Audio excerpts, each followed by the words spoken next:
जय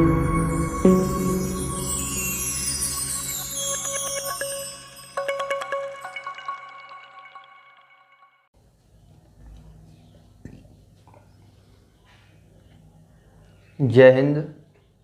देखिए, इससे पहले की जो क्लास थी हमारी, उसमें हम क्लास 10th की प्रश्नावली जो 15 है उसका हम पार्ट फर्स्ट पढ़ चुके हैं, जिसमें हमने 1 से लेकर क्वेश्चन नंबर 11 तक है उन पर हमने डिस्कस किया था। आज हम प्रायिकता के पार्ट सेकंड पर चर्चा करने वाले हैं, जिसमें हम जो क्वेश्चन शेष रह गए हैं उन पर डिस्कस करेंगे।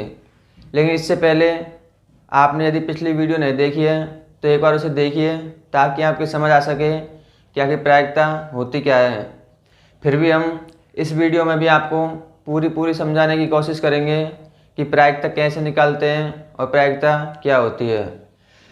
तो इस प्रश्नावली को समझने से पहले हमें समझना पड़ेगा कि हम प्रायिकता कैसे निकालते हैं। प्रायिकता होती क्या है? जब हमारे साथ कोई भी घटना घटती है तो वही क्या होती है, हमारे प्रायिकता होती है। अर्थात किसी भी घटना के घटने की जितनी भी संभावना हो सकती है उसे हम प्रायिकता के द्वारा व्यक्त कर सकते हैं। आइए समझते हैं कि प्रायिकता निकालते कैसे हैं।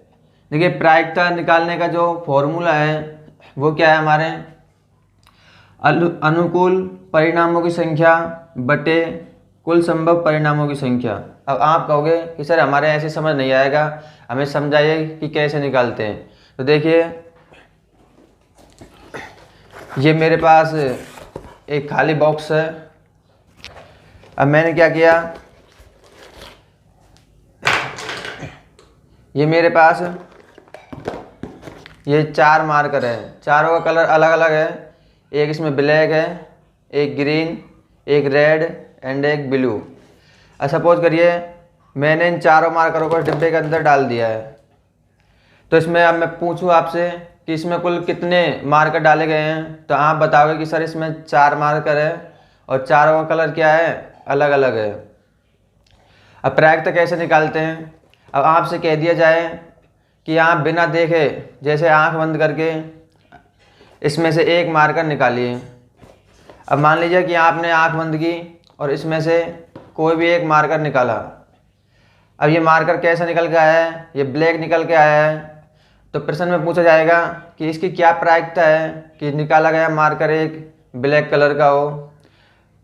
आपको पता है जो भी हमने मार्कर डाला था उसमें से केवल एक ही ब्लैक कलर का था, तो इसके केवल एक ही संभव परिणाम हो सकते हैं कि जब हम मार्कर निकालेंगे तो केवल एक बार ही ब्लैक आ सकता है। अगर हम अगली बार निकालेंगे तो ग्रीन आएगा, ब्लैक तो आ ही नहीं सकता। तो हम कैसे लिखेंगे कि जैसे डिब्बे के अंदर टोटल कुल संभव जो परिणाम थे उनकी संख्या कितनी हो गई हमारे, मतलब कुल इसमें मार्कर कितने डाले गए थे, जैसे 4 मार्कर डाले गए हैं, तो हमारे जो कुल परिणाम हैं उनको हम नीचे लिखेंगे कि कुल पर संभव परिणाम कितने हमारे 4 है। अब यदि उसमें से हमने एक मार्कर निकाला और वो यदि ब्लैक कलर का निकल के आया, तो ब्लैक कलर के निकालने की संभावना केवल एक ही हो सकती है, क्योंकि सिर्फ एक ही मार्कर है तो सिर्फ एक ही निकल सकता है। तो ऊपर लिखेंगे हम अनुकूल परिणाम, अर्थात कितनी बार हम इसमें से ब्लैक मार्कर को निकाल सकते हैं, तो केवल एक बार निकाल सकते हैं, तो यहाँ लिखेंगे 1/4। तो ये क्या हो गई, हमारे जो मार्कर डाले गए थे उनमें से ब्लैक जो मार्कर था उसके बाहर निकलने की संभावना कितनी होगी, 1/4। अगर आपसे पूछा जाए कि जो मार्कर डाले गए उसमें से ग्रीन के निकलने की संभावना कितनी होगी, तो ग्रीन भी उसके अंदर एक ही था, तो उसके भी निकलने की संभावना कितनी होगी।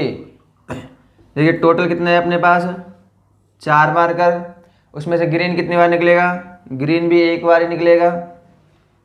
ऐसे यदि आपसे पूछा जाए कि उसमें से रेड कलर का मार्कर कितनी बार निकलेगा, तो रेड कलर का भी कितनी बार निकलेगा, उसमें से एक बार ही निकलेगा, क्योंकि उसके अंदर सारे जो कलर है वो अलग अलग प्रकार के हैं, तो सारे कलर जाहिर सी बात है सिर्फ एक बार ही निकल सकते हैं। फिर अगली बार यदि आपसे पूछा जाए कि उसमें से ब्लू कलर का मार्कर कितनी बार निकलेगा, तो कितनी बार निकलेगा, एक बार। हमारे पास 4 मार्कर थे, हमने जब चारों निकाले तो चूंकि वो अलग अलग कलर के थे और उनके निकालने की संभावना केवल एक बार ही थी कि एक बार ही ब्लैक निकल सकता था। अब यदि हम इनका योग करें तो देखिए योग कैसे करते हैं, इन सब का एलसीएम लेंगे हम, तो एलसीएम कितना आ जाएगा इन सब का, 4 इनका एलसीएम आ जाएगा। और जब 4 एलसीएम आएगा तो नीचे की संख्या को इससे डिवाइड करते हैं, कितनी बार जाएगी 1 बार, और 1 को ऊपर के से मल्टीप्लाई कर देते हैं तो कितना आ जाएगा 1। इस प्रकार इसके लिए भी 1, सारों के लिए कितना आ जाएगा यहाँ पे 1 ही आ जाएगा। जब हम इसको ऐड करेंगे तो कितना हो जाएगा 1 2 3 4, यानी 4/4, और जब इसको डिवाइड करेंगे कितना आ जाएगा 1। इससे क्या निष्कर्ष निकलता है? इससे निष्कर्ष निकलता है कि कुल संभव जो परिणाम हो सकते हैं उनका मैक्सिमम मान 1 ही हो सकता है। अपने पास 4 संभव परिणाम हो सकते थे, और जब हमने इन सबको जोड़ा तो प्रायिकता कितनी आई थी 1। पिछली क्लास में हम डिस्कस कर चुके हैं कि जो घटना संभव ही नहीं हो सकती उसे हम असंभव घटना कह सकते हैं, और उसकी जो प्रायिकता होती है वो कितनी होती है 0 होती है। जबकि जो घटना घट सकती है उसके जो कुल संभव परिणाम होते हैं उनकी प्रायिकता कितनी होती है 1 होती है। यहाँ हमने देख चुके हैं कि इसकी प्रायिकता कितनी होगी 1 होगी। अब देखिए अगली बार यदि हम डिस्कस करें, जैसे ये अपने पास बॉक्स है, इसमें ये अपने पास क्या है 4 मार्कर है, तो हमने इसमें 4 मार्कर डाल दिए, और ये मेरे पास 4 इंक की डिब्बियाँ हैं, तो मैंने क्या किया इसके अंदर भी ये 4 इंक की डिब्बियाँ डाल दी और मैंने इसको बंद कर दिया। अब इसमें कुल पार्ट्स कितने हो गए? कुल इसमें 8 पार्ट्स हो गए। 4 तो अपने पास मार्कर हो गए और 4 ही कितनी हो गई इंक की डिब्बियाँ हो गई। अब देखिए फिर प्रायिकता कैसे निकालेंगे? इससे पहले हमने सिर्फ अलग अलग चीज़ ली थी, अब हमने 2 ग्रुप में चीज़ ली है, एक मार्कर और एक इंक की डिब्बियाँ।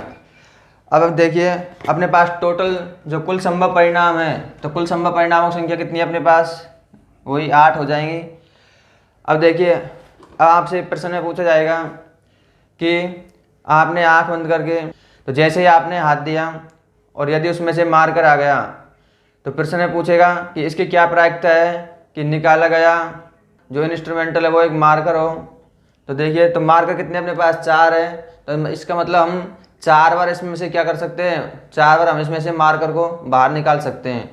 तो जो कुल अनुकूल परिणाम है कि हम मार्कर को कितनी बार बाहर निकाल सकते हैं, तो कितनी बार निकाल सकते हैं 4 बार, और टोटल है कितने इसमें पार्ट 8 है, तो 8 में से हम 4 बार ही मार्कर को बाहर निकाल सकते हैं। तो मतलब मार्कर को बाहर निकालने की प्रायिकता क्या हो जाएगी 4/8। यदि आपसे पूछा जाए कि जब किसी बॉक्स में से यादृक्ष एक पार्ट्स निकाला जाता है तो इसकी क्या प्रायिकता है कि निकाला गया पार्ट्स एक इंक की डिब्बी हो, तो इसका मतलब इंक की डिब्बी भी कितनी है इसके अंदर 4 है। तो अपने पास 4 अनुकूल परिणाम है कि हम 4 बार इसके अंदर से इंक की डिब्बी निकाल सकते हैं। तो इसका मतलब इंक की डिब्बी निकालने की जो प्रायिकता है वो भी कितनी होगी 4। लेकिन यहाँ पे भी कुल संभव परिणाम कितने हैं अपने 8, क्योंकि 4 तो मार्कर है इसके अंदर और 4 ही क्या है इसके अंदर इंक की डिब्बी है। अब देखिए ये अपने पास टोटल घटना थी। अब जब हम इसको ऐड करेंगे तो इसका एलसीएम लेंगे हम 8 कैसे डिवाइड करेंगे तो 1 बार, 1 को जब 4 से मल्टीप्लाई करेंगे तो 4, इस प्रकार इधर कितना आ जाएगा 4, तो 8/8। अब 8 को जब 8 से डिवाइड करते हैं तो टोटल प्रायिकता कितनी हो जाती है अपनी 1। इसका मतलब हमने हर बार देखा कि अपनी जो टोटल प्रायिकता होती है वो 1 ही होती है। यहाँ पे भी कुल संभव परिणाम कितने 1 है। इसका मतलब जितनी भी घटनाएं घटती है उन यदि सब घटनाओं का योग किया जाए तो जो टोटल प्रायिकता होती है अपनी वो कितनी होती है 1 होती है। अब कुछ थोड़ी सी हमें कुछ ऐसी चीज़ें समझनी है जो हमारे आने वाले प्रश्नों में हेल्पफुल होगी, तो आइए समझते हैं एक बार उनको। देखिए थोड़ी सी हमें ये संख्या समझनी है कि सम संख्या और विषम संख्या क्या होती है, अभाज्य संख्या और भाज्य संख्याएं क्या होती है, क्योंकि इसमें जो 1-2 क्वेश्चन आने वाले हैं वो इन्हीं पर निर्भर करते हैं कि हमें ये आना चाहिए कि भाज्य संख्याएं और अभाज्य संख्याएं क्या होती है। तो देखिए जो हमारी प्राकृतिक संख्याएं होती है वो हमारी 1 से स्टार्ट होती है, अर्थात 1 2 3 4 5 6 ऐसे चलती जाती है। अब हम इनको 2 भागों में डिवाइड करते हैं, सम और विषम। पहले समझते हैं कि सम संख्या क्या होती है।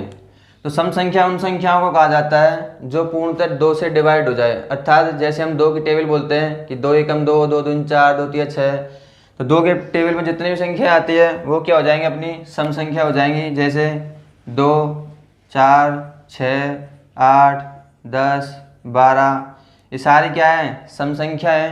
अर्थात हमने ऐसे ले लिया इसमें से 2 4 6 मतलब एक छोड़ के एक क्या है हमारी सम संख्या, और जो इनके अलावा जो शेष संख्या रह गई है वो क्या है हमारी विषम संख्या है। जैसे 1 फिर कितना आ जाएगा यहाँ पे 3, फिर इधर से 5 7 ऐसे चलता जाएगा, तो ये क्या हो गई अपनी विषम संख्या हो गई। अब ये थोड़ी संख्या अलग है। अब चलते हैं हम दूसरे इस पार्ट की ओर, जिसमें हमें समझना है कि अभाज्य संख्या क्या होती है और भाज्य संख्या क्या होती है। देखिए, अभाज्य संख्या क्या होती है? ऐसी संख्या है जो किसी भी संख्या से डिवाइड ना हो सके सिवाय अपने। कैसे समझेंगे इसको? मतलब ऐसी संख्या जिसके केवल 2 ही गुणनखंड होते हैं। अब 2 गुणनखंड कौन कौन से होते हैं इसके? वो गुणनखंड या तो 1 हो जाएगा और दूसरा हो जाएगा वह संख्या स्वयं हो जाएगी। जैसे हमने यहाँ पे से 2 लिया, तो 2 इसका यदि हम गुणनखंड करें तो इसे लिख सकते हैं हम 2 गुणा 1, ऐसे लिख सकते हैं। अर्थात इसके गुणनखंड क्या क्या हो सकते हैं? इसके गुणनखंड 1 हो सकता है और 2। केवल ये 2 ही संख्या का इसके अंदर भाग जा सकता है। इसके अलावा यदि किसी और संख्या का भाग चला जाए 2 से अधिक, जैसे 3, 4 संख्या का भाग चला जाए, तो वो कौन सी हो जाएगी? अपनी भाज्य संख्या हो जाएंगी। जैसे एक संख्या में 3 ली, तो 3 में भी सिर्फ 1 का भाग जा सकता है और 3 का भाग जा सकता है। तो ये कौन सी अपनी अभाज्य संख्या है, जिसमें केवल 1 का या फिर खुद का ही भाग जाए। यदि हम बात करें संख्या नंबर 4 की, तो देखिए 4 जो है ये अपने 1 से भी डिवाइड हो सकती है, 2 में से भी डिवाइड हो सकती है और अपनी 4 से भी डिवाइड हो सकती है। इसका मतलब ये संख्या तो 2 से अधिक संख्याओं से डिवाइड हो गई, और जो संख्या 2 से अधिक संख्याओं से डिवाइड हो जाती है उन्हें हम क्या कहते हैं? भाज्य संख्या है। तो अभाज्य संख्याओं की परिभाषा क्या होगी? ऐसी संख्याएं जिनके केवल 2 ही गुणनखंडों, अर्थात वे केवल 2 ही संख्याओं से डिवाइड हो सके, एक तो 1 और एक वह स्वयं। तो अभाज्य संख्या कौन सी हो जाएंगी? जैसे 2, 3 और देखा जाए इसमें से 5, तो ये 2 वाली, 3, 5, ये सारी कैसी है? अभाज्य संख्या है। और भाज्य संख्याओं की बात करें, जैसे हमने 9 ले लिया, तो 9 क्या है इसमें?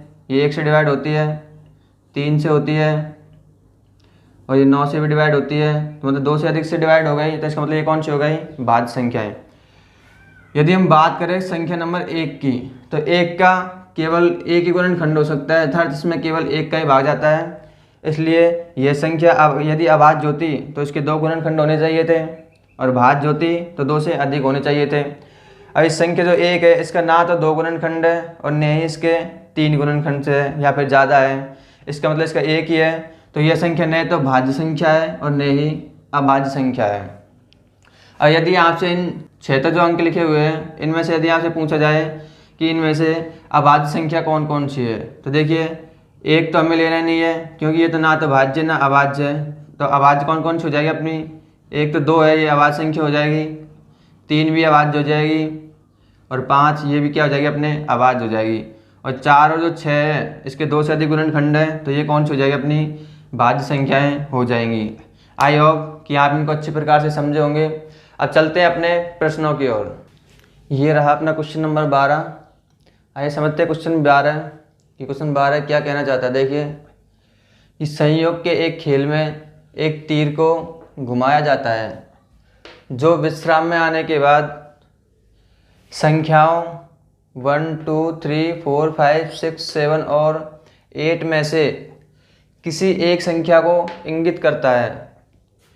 यदि ये सभी परिणाम समप्रायिक हो तो इसकी क्या प्रायिकता है कि यह तीर इंगित करेगा?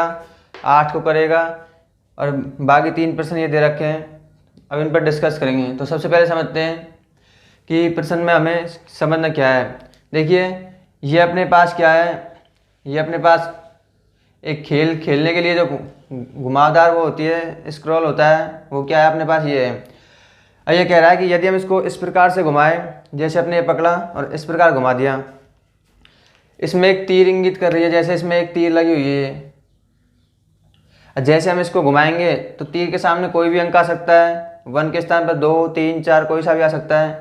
तो प्रश्न यह कह रहा है कि जब हम इसको घुमाएंगे तो इसकी क्या प्रायिकता होगी कि यह तीर जो है ये 8 को इंगित करेगी। तो देखिए कैसे समझेंगे इसको। यहाँ से अपने जो कुल परिणाम कितने हो जाते हैं, यहाँ से लिख सकते हैं हम कि कुल संभव परिणाम। देखिए, तीर के सामने 1 आ सकता है, 2, 3, 4, 5, 6, 7, 8 कोई भी अंक आ सकता है। इसका मतलब अपने जो कुल संभव परिणाम है उनकी संख्या कितनी हो जाएगी? 8 हो जाएगी, क्यों? इसमें से कोई भी अंक आ सकता है। अब प्रश्न पहला कह रहा है कि इसकी क्या प्रायिकता है कि यह 8 को इंगित करेगा। तो यहाँ हम लिखेंगे नीचे कि 8 को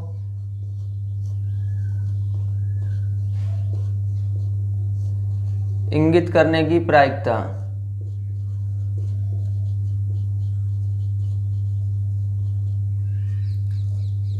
देखिए 8 को इंगित करने की प्रायिकता कैसे निकालेंगे, मैंने बताया नीचे लिखते हैं हम कि कुल संभव परिणाम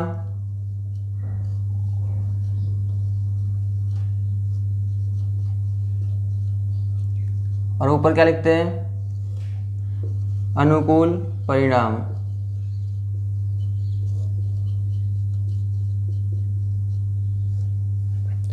अरे कुल संभव परिणाम कितने अपने, मैंने अभी समझाया था थोड़ी देर पहले ही। यहाँ पे कुल संभव परिणाम कितने हो जाएंगे अपने, 8 हो जाएंगे। तो यहाँ लिख देते हैं हम कुल संभव परिणाम कितने अपने 8 हो जाते हैं। और अनुकूल परिणाम यानी इसमें से 8 कितनी बार आ सकता है, तीर के सामने जब इसको घुमाएंगे तो सिर्फ एक बार ही आ सकता है। इसका मतलब अनुकूल परिणाम कितना होगा 1। तो 8 को इंगित करने की प्रायिकता कितनी हो जाएगी, 1/8 हो जाएगी। फिर कह रहा है वो कि एक विषम संख्या को इंगित करता है। अब विषम संख्या क्या होती है पहले तो ये समझते हैं। हमने अभी बताया कि विषम संख्या वे सारी संख्याएं, जैसे हमने किसी संख्या को जब 2 से डिवाइड किया तो वो सारी संख्या क्या होती है, सम संख्याएं होती है। और जो संख्याएं शेष बच जाती है वो क्या होती है, अपनी विषम संख्याएं होती है। तो विषम संख्या कौन कौन सी होती है, इधर लिख देंगे हम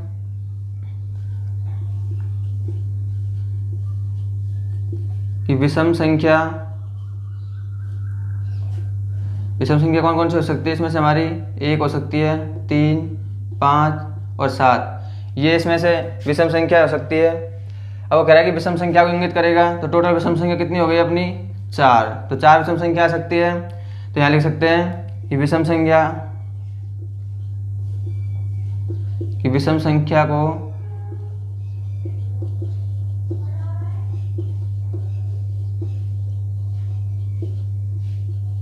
इंगित करने की प्रायिकता कितनी हो जाएगी, वही अपने अनुकूल परिणाम बटे कुल परिणाम। मतलब कुल परिणाम तो अपने फिक्स है, सब में ये रखना है नीचे कि कुल संभव परिणाम कितने अपने 8 है। और अनुकूल परिणाम अर्थात इसमें से विषम संख्या कितनी बार, विषम संख्या को कितनी बार इंगित कर सकता है, तो 4 बार विषम संख्या 1 भी हो सकती है, 3, 5, 7 कोई भी हो सकती है। इसका मतलब अनुकूल परिणाम कितने अपने 4/8। तो ये अपनी इसका आंसर क्या हो जाएगा 4/8। इसको और डिवाइड करें तो कितना हो जाएगा 1/2। तो ये क्या हो गया अपनी एक विषम संख्या को इंगित करेगा। फिर अगला नेक्स्ट प्रश्न है कि 2 से बड़ी संख्या को इंगित करेगा। तो 2 से बड़ी संख्या कौन कौन सी हो सकती है, 3, 4, 5, 6, 7, 8, यानी कितनी संख्या है ये 1, 2, 3, 4, 1, 2, 3, 4, 5, 6 संख्या इससे बड़ी हो सकती है। यहाँ लिखेंगे हम कि 2 से बड़ी संख्या कौन कौन सी हो सकती है, 3, 4, 5, 6, 7, 8, टोटल कितनी हो गई है 6 हो गई। तो इसकी जब हम प्रायिकता निकालेंगे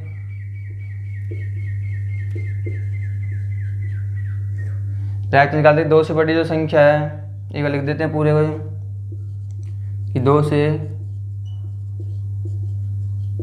बड़ी संख्या को इंगित करने की प्रायिकता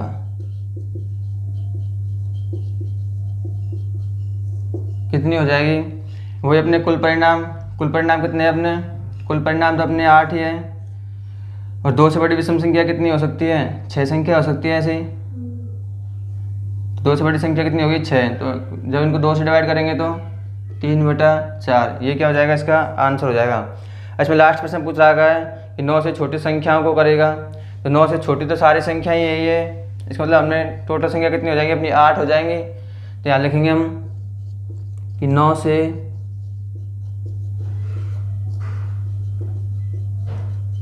छोटी संख्या को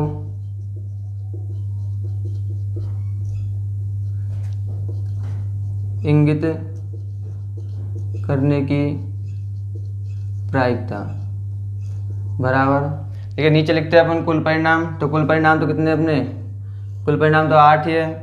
प्रश्न कह रहा है कि 9 से छोटी संख्या को इंगित करेगा। तो ये सारी क्या है अपनी 9 से छोटी संख्या है, तो इन सबको इंगित कर सकता है वो। तो इसकी कुल संभावना कितनी हो सकती है इसकी, वो 1 को भी कर सकता है, 2 को भी, 3 को, 4, 5, 6, 7, 8 इन सबको कर सकता है। तो टोटल संभावना कितनी हो जाएगी, 8 हो जाएगी। इसका मतलब अनुकूल परिणाम कितने हो सकते हैं, 8। 8 को जब 8 से डिवाइड करेंगे तो 1, ये इसका क्या हो जाएगा, आंसर हो जाएगा। ये रहा अपना नेक्स्ट क्वेश्चन, क्वेश्चन नंबर 13। देखिए, एक पासे को एक बार फेंका जाता है तो निम्नलिखित को प्राप्त करने की प्रायिकता ज्ञात कीजिए। सबसे पहले समझते हैं कि पासा क्या होता है। पासा होता है, जैसे तुमने कभी लूडो खेला होगा तो आपने देखा होगा कि पासा इस प्रकार का हो सकता है। इसमें क्या होता है, इसमें 1 से लेकर 6 तक अंक रहते हैं। कौन कौन से रहते हैं, 1, 2, 3, 4, 5, 6, ये सारे अंक रहते हैं इसके अंदर 1 से लेकर 6 तक। अब जब हम इसको इस प्रकार से हला के और जब इसे ऐसे फेंकते हैं तो इसमें से कोई भी संख्या आ सकती है, हो सकता है ऊपर 1 आ जाए, 2, 3, 4, 5, 6 कोई भी आ जाए। तो इसी के आधार पर हमें प्रश्न करना है। अब पहला प्रश्न कह रहा है कि एक अभाज्य संख्या आ जाए। अभी हमने बताया कि अभाज्य संख्या क्या होती है, जो केवल उनके 2 ही गुणनखंड हो, वो क्या कहलाती है, अपनी अभाज्य संख्या। तो सबसे पहले समझते हैं, पहले तो ये समझते हैं कि कुल संभव परिणाम कितने हो सकते हैं अपने, कुल संभव परिणाम।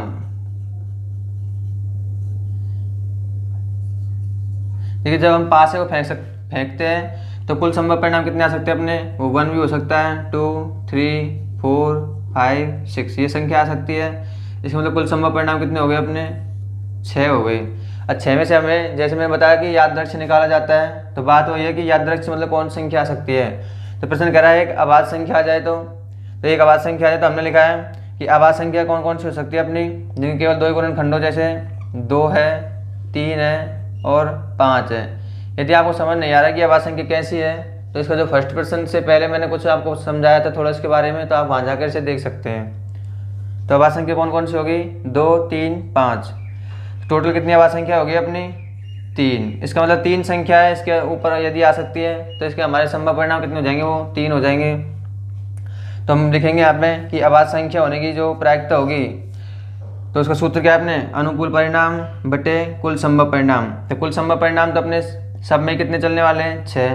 तो कुल संभव परिणाम तो कितने हो गए, 6। इसमें से पूछो क्या है, अभाज्य संख्या। तो अभाज्य संख्या कौन कौन सी अपनी, 2, 3, 5, यानी इसकी 3 संभावना है, तो 3/6। जब इसको 3 से डिवाइड करेंगे तो 1/2, ये क्या हो जाएगा, इसका आंसर हो जाएगा। देखिए अगला दूसरा प्रश्न कह रहा है कि जब हम इस पासे को जब ऐसे फेंका जाता है तो इसकी क्या प्रायिकता होगी कि संख्या जो है वो 2 और 6 के बीच में स्थित कोई संख्या होगी। तो देखिए 2 और 6 के बीच में जो कोई भी संख्या हो सकती है वो कौन कौन सी हो सकती है, या तो वो 3 आएगी, या 4, या 5। मतलब टोटल कितनी संभावना हो सकती है उसकी, 3 संभावना हो सकती है। तो यही हमें ज्ञात करना है। तो 2 और 6 के बीच की स्थित कोई भी संख्या की जो प्रायिकता हो जाएगी वो कितनी होगी अपनी, कुल संभव परिणाम तो कितने अपने यहाँ पे, कुल संभव परिणाम तो अपने 6 है, और इसमें से 2 और 6 के बीच कितनी संख्या आ सकती है, 3, यानी 3, 4, 5 ये संख्या आ सकती है। तो इसका मतलब कितनी संख्या हो सकती है, वो 3। तो इसकी भी प्रायिकता कितनी हो जाएगी, 1/2 हो जाएगी। अगला क्वेश्चन, एक विषम संख्या हो। विषम संख्या का क्या हो सकती है, विषम संख्या वो होती है जिनमें 2 का भाग ना जाए, अर्थात जो 2 के पार्ले में जो संख्या आती है उनके अलावा जो संख्या बच जाती है वो कौन सी होती है, अपनी विषम संख्या होती है। जैसे विषम संख्या कौन कौन सी होगी, इसमें 1 हो जाएगी, 3 हो जाएगी और 5 हो जाएगी।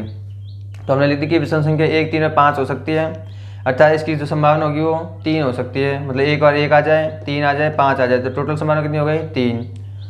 तो विषम संख्या होने की प्रायिकता ज्ञात करते हैं, तो उसके लिए वही अनुकूल परिणाम बटे कुल परिणाम। तो कुल परिणाम तो अपना कितना चल रहा है, इधर से देखते हैं 6, और इसकी विषम संख्या कितनी संभावना है विषम संख्या की, 3, यानी 1/2 क्या हो जाएगी, इसकी प्रायिकता हो जाएगी।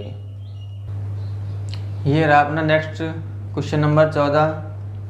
पढ़ते हैं इसको कि 52 पत्तों की अच्छे प्रकार से फेंटी की गई एक गड्डी में से एक पत्ता निकाला जाता है, तो निम्नलिखित को प्राप्त करने की प्रायिकता ज्ञात कीजिए। देखिए प्रश्न दे रखे हैं कि लाल रंग का बादशाह हो, एक फेस कार्ड अर्थात तस्वीर वाला पत्ता हो और 3-4 प्रश्न आपको ये दे रखे हैं। सबसे पहले समझते हैं कि जो 52 पत्तों की जो गिड्डी होती है उसको समझते हैं। तो देखिए आपको इधर तस्वीर दिखाई दे रही होगी, अपने पास जो 4 लाइनें दिखाई दे रही है ऊपर, ये टोटल ताश की पत्तियों की संख्या है। एक लाइन में आपको 13 ताश की पत्तियाँ दिखाई दे रही होंगी। ऐसी आपको 4 जो लाइन है उसको कलर के आधार पर देखा जाए तो केवल उसमें 2 ही प्रकार के कलर हैं। एक इसमें लाल रंग है और दूसरा इसमें ब्लैक कलर है। अगर यदि हम इसमें से लाल रंग को अलग कर दे जाए तो उनकी जो टोटल संख्या है वो कितनी हो जाती है, हमारी 26 हो जाती है। और इस प्रकार जो 26 है वो हमारे ब्लैक कलर की हो जाती है। और यदि इन ताश की गड्डियों में देखा जाए, जो ब्लैक कलर की जो संख्या है इसमें 26, उसमें से 13 जो संख्या है वो अपने ब्लैक कलर की है, लेकिन उन्हें बोलते हैं हम हुक्म की पत्ती। और 13 जो है वो है अपने चिड़ी की पत्ती। इसी प्रकार जो 13 और 13 मतलब 26 जो अलग है हमारी रेड कलर की, उनमें से 13 है वो ईंट की पत्ती और 13 जो दिखाई दे रही है आपको इधर वो है अपनी पान की पत्ती। इस पर टोटल जो 52 ताश है उनको हमने 4 भागों में डिवाइड कर दिया, लेकिन कलर के आधार पर सिर्फ उन्हें 2 भागों में डिवाइड कर सकते हैं। अब प्रश्न आपसे पूछेगा कि ऐसी कितनी पत्तियाँ हैं जो फेस कार्ड वाली है। फेस कार्ड का मतलब जिन पे कोई चित्र बना हुआ है।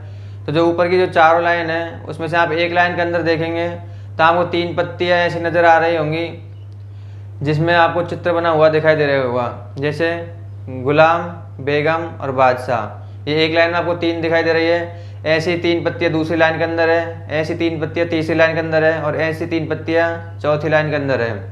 इस प्रकार टोटल फेस कार्ड वाली संख्या कितनी हो गई, टोटल 12 हो गई। 3 ऊपर की, 3 नीचे की 6 और उससे नीचे 3 कितना हो गई 9 और 3 नीचे की, टोटल कितनी हो गई 12।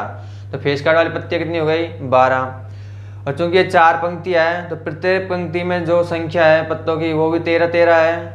और जो पहली पंक्ति में जो पत्तियाँ हैं वही दूसरी के अंदर है, वही तीसरी के अंदर है और वही चौथी के अंदर है। जैसे पहली पत्ती में यदि इक्का है तो इक्का दूसरी पत्ती के अंदर भी, दूसरी लाइन के अंदर भी है, तीसरी के अंदर भी है और चौथी के अंदर भी है। आइए अब समझ लेते हैं एक बार प्रश्न को। आप इन्हें अच्छे प्रकार से समझे होंगे। अब हम चलते हैं प्रश्न की ओर। तो देखिए पहला प्रश्न पूछ रहा है कि जब 52 पत्तों की जो इस प्रकार से अच्छी प्रकार से फेंटी की गई अर्थात उन्हें पीसा गया और उसमें से एक पत्ती यादृच्छिक निकाली गई। यादृच्छिक मतलब आपने बिना देखे एक पत्ती निकाली, तो इसकी क्या प्रायिकता है कि वह लाल रंग का बादशाह हो। देखिए लाल रंग का बादशाह कितना है इसमें। लाल रंग का बादशाह आप देखेंगे तो एक तो 2 जो कलर है उनमें एक तो लाल रंग का बादशाह कितना हो सकता है अपने, एक तो पान का भी हो सकता है और एक ईंट का भी। तो लाल रंग का बादशाह कितना हो जाएंगे 2 हो जाएंगे। आइए पहले लिख लेते हैं कि अपने पास कुल पत्तों की संख्या कितनी है।